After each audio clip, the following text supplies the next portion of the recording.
ଦୁଆରଶୁଣୀ ଘାଟିରେ ପୁଣି ଭୟଙ୍କର ଦୁର୍ଘଟଣା ଦେଖିବା ପାଇଁ ମିଳିଛି। ମୟୂରଭଞ୍ଜ ଜିଲ୍ଲା ବାଙ୍ଗିରିପୋଷି ବ୍ଲକ ବାଙ୍ଗିରିପୋଷି ବା ଦୁଆରଶୁଣୀ ଘାଟି ରାଜପଥ 49ରେ ଏକ ଭୟଙ୍କର ଦୁର୍ଘଟଣାରେ 25 ଜଣଙ୍କର କ୍ଷୟକ୍ଷତି ହୋଇଥିବା ବେଳେ 5 ଜଣ ଗୁରୁତର ଅବସ୍ଥାରେ ବାରିପଦା ସ୍ଥିତ ପଣ୍ଡିତ ରଘୁନାଥ ମୁର୍ମୁ ମେଡିକାଲ କଲେଜ ଓ ହସ୍ପିଟାଲକୁ ଚିକିତ୍ସା ପାଇଁ ସ୍ଥାନାନ୍ତର କରାଯାଇଛି।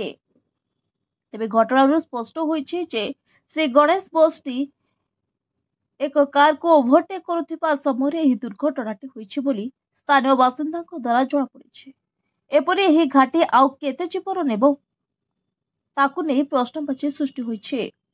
ତେବେ ବାଙ୍ଗିରିପୋଷି ବିଧାୟିକା ଓ ରାଜ୍ୟ ପରିବହନ ମନ୍ତ୍ରୀ ଏହା ଉପରେ ଦୃଷ୍ଟି ପକାଇବେ ବୋଲି ରାଜ୍ୟ ଏବଂ ମୟୂରଭଞ୍ଜ ବାସିନ୍ଦା ଅପେକ୍ଷା କରିଛନ୍ତି। Bureau report, voice of Odisha live.